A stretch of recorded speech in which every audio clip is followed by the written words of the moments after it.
अस्सलामुअलैकुम नाज़रीन, मैं मोहम्मद असलम हुसैन सियासत की आलमी ख़बरों में आप सबका इस्तकबाल करता हूँ। पेश है दुनिया भर से आज की कुछ अहम खबरें। यूनान के वज़ीर बराए तरक्की व सरमायाकारी एडवेंस जार्जियादिस का कहना है कि सऊदी वलीअहद शहज़ादा मोहम्मद बिन सलमान बिन अब्दुल अज़ीज़ का दौरा यूनान हमारे लिए एक बहुत बड़ा एजाज़ है, जो पहले से ही बेहतरीन दो तरफ़ा ताल्लुक़ात को मज़ीद फ़रोग़ देगा। अरब न्यूज़ के मुताबिक वज़ीर सरमायाकारी ने सऊदी वलीअहद की एथेंस आमद पर कहा कि हमें इस बात पर बहुत फ़ख्र है कि शहज़ादा मोहम्मद बिन सलमान ने 2018 के बाद यूरोपीय यूनियन के किसी मुल्क के दौरे के लिए सबसे पहले यूनान का दौरा करने का फैसला किया है। अक़वाम मुत्तहिदा में सऊदी अरब के नायब मुस्तक़िल नुमाइंदे ने कहा है कि फ़लस्तीनी अवाम के लिए सऊदी अरब की मुसलसिल और पुख्ता हिमायत में कोई तब्दीली नहीं आएगी, ख़वाह अपनी फ़िज़ाई हुदूद से बैनुल-अक़वामी परवाज़ों को गुजरने की इजाज़त दे दें।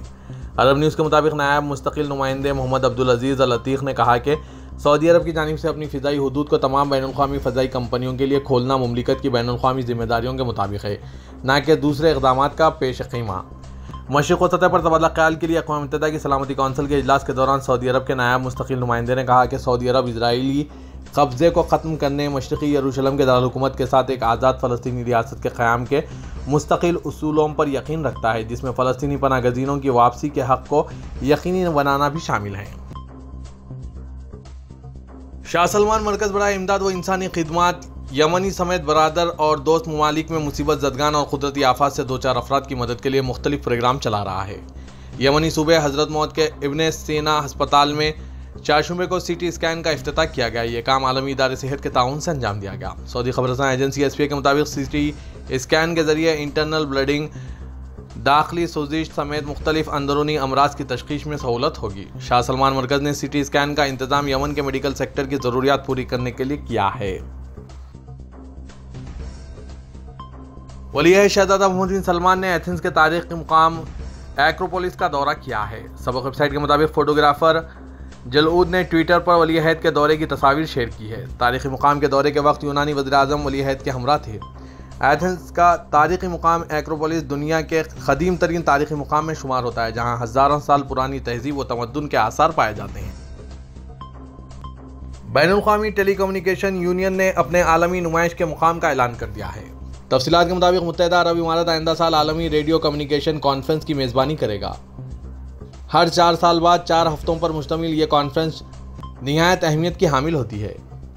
ITU का ये एजाज़ हासिल है कि वो रेडियो रेगुलेशंस को अपडेट करती है, जो रेडियो फ्रीक्वेंसी स्पेक्ट्रम और जियो स्टेशनरी सैटेलाइट और गैर जियो स्टेशनरी सैटेलाइट के मदार के इस्तेमाल को कंट्रोल करने वाला वाहिद बैनुल-अक़वामी मुआहदा है। वर्ल्ड रेडियो कॉन्फ्रेंस 2023 में आलमी सतह पर पॉलिसी साजी और टेक्निकी रेगुलेटरी तबादला ख़याल के लिए सरकारी हुक्काम और टेली कम्युनिकेशन रेगुलेटरी एजेंसियों के अलावा रेडियो कम्युनिकेशन सारिफिन और फराहम कुनंदगान के नुमाइंदे शिरकत करेंगे।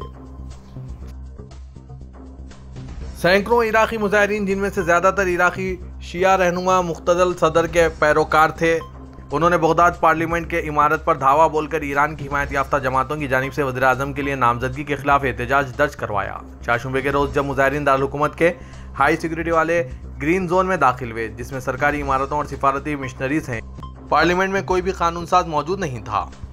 इमारत के अंदर सिर्फ सिक्योरिटी फोर्सेस मौजूद थे और वो निस्बतन आसानी के साथ मुजाहिरीन को अंदर जाने की इजाज़त देते नजर आए। मुजाहिरीन साबिक़ वज़ीर और साबिक़ सूबाई गवर्नर मोहम्मद शिया अल सोडानी की उम्मीदवारी की मुखालिफत कर रहे हैं, जो ईरान के हामी कोऑर्डिनेशन फ्रेमवर्क के वज़ीर-ए-आज़म के लिए इंतखाब हुए हैं।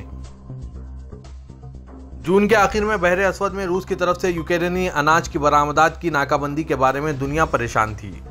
पुतिन के जहन में एक मुख्तलिफ तिजारती रास्ता था। बहरे कैस्पियन पर बैठने वाले ममालिक के रहनुमाओं से खिताब करते हुए रूसी सदर ने खित्ते के नकल व हमल और लॉजिस्टिक फ़न तामीर को बेहतर बनाने के लिए मॉस्को की कोशिशों के मरकज़ के तौर पर एक वाकई महत्वाकांक्षी मंसूबे की बात की। 2 दिहाइयों से ज़्यादा अरसे से international north south transport corridor एक 7,200 किलोमीटर रेल रोड्स, हाईवेज और समुद्री रास्तों का नेटवर्क है, जो रूस और हिंदुस्तान को ईरान के रास्ते मिलाता है। हिंदुस्तान ने श्रीलंका को मुआशी बहरान से जल्द अज जल्द निकलने के लिए ज़रूरी मदद फराहम की, लेकिन श्रीलंका को चीन से मदद की अपील का कोई जवाब नहीं मिला। हिंदुस्तान का दौरा करने वाली अमेरिकी इमदादी तंजीम USAID की मुंतजिम समांता पावर ने चारशंबे को यह मालूमात दी है। IIT दिल्ली में तकरीर करते हुए पवार ने कहा कि चीन श्रीलंका को सबसे बड़ा कर्ज दहिंदा बन गया है। श्रीलंका को बगैर किसी वाज़ेह शराइत के ऊंची शरह सूद पर कर्ज देता है। पवार ने यह भी सोचा कि क्या चीन श्रीलंका के लिए अपने कर्ज की शराइत में कुछ तब्दीलियां करेगा। पवार 25 से 27 जुलाई तक हिंदुस्तान के दौरे पर आए। अमेरिका की एजेंसी बराए बैनुल-अक़वामी तरक्की दुनिया की सबसे बड़ी इमदादी तंजीमों में से एक है। उन्होंने कहा कि हिंदुस्तान ने ज़रूरी इक़दाम का बहुत जल्द जवाब दिया। जापान और इंडोनेशिया के दरमियान बहरी सलामती के शोबे में बाहमी ताल्लुकात को फ़रोग़ देने के लिए समझौता तय पाया है। जापान के दारुल-हुकूमत टोक्यो में वज़ीर-ए-आज़म फोमियो और इंडोनेशिया के वज़ीर-ए-आज़म जोको के दरमियान मुज़ाकरात के बाद दोनों सरबराहान ने बयानात जारी किए। जापान के वज़ीर-ए-आज़म ने कहा कि जापान इंडो पैसिफिक में अमन व सलामती को यकीनी बनाने के लिए इंडोनेशिया बहरिया को मजबूत बनाने में मुल्क के साथ ताउन करेगा। उन्होंने कहा कि जापान इंडोनेशिया के इंफ्रास्ट्रक्चर और आफात के सबब से मुतालिक मंसूबों की तकमील के लिए $318 मिलियन के खर्चे देगा। साबिक़ वज़ीर-ए-आज़म पाकिस्तान और तहरीक इंसाफ के चेयरमैन इमरान खान ने कहा है कि पंजाब के ज़मनी इलेक्शन में हराने के लिए हर हरबा आजमाया गया लेकिन नाकाम रहे। इमरान खान ने कहा कि 3 माह पहले हमारी हुकूमत को हटाकर करप्ट तरीन लोगों को मुसल्लत किया गया। 4 जुमे की रात को खिताब करते हुए इमरान खान ने कहा कि हमारी हुकूमत हटाने के बाद हमारी जमात को दबाने का प्रोग्राम बनाया गया, लेकिन लोगों ने इसको तस्लीम नहीं किया बल्कि कौम बनकर इसके खिलाफ उठ खड़े हुए। इमरान खान ने कहा कि पंजाब के ज़मनी इलेक्शन में इलेक्शन कमीशन ने हमजा से मिल हमें हराने की कोशिश की। इमरान खान ने कहा कि 25 मई को जब इम्पोर्टेड हुकूमत के खिलाफ एहतजाज की कॉल दी तो जुल्म किया गया। इनका कहना था कि PTI एक पुरअमन जमात है जिसकी तशद्दुद की कोई तारीख नहीं। वज़ीर-ए-आज़म पाकिस्तान शहबाज शरीफ ने कहा कि इमरान नियाज़ी पौने 4 साल तक इस ऐवान में हमें चोर और डाकू कहता रहा, लेकिन अपोजिशन के खिलाफ एक ढेले की करप्शन साबित नहीं कर सका। 4 जुमे को कौमी असम्बली में खिताब करते हुए शहबाज शरीफ का कहना था कि हम इस ऐवान के ताउन से इमरान नियाज़ी की फुस्तायत का मुकाबला करेंगे लेकिन झुकेंगे नहीं। हम इस चैलेंज से निकलेंगे, हम लड़ेंगे मरेंगे मगर शिकस्त नहीं मानेंगे।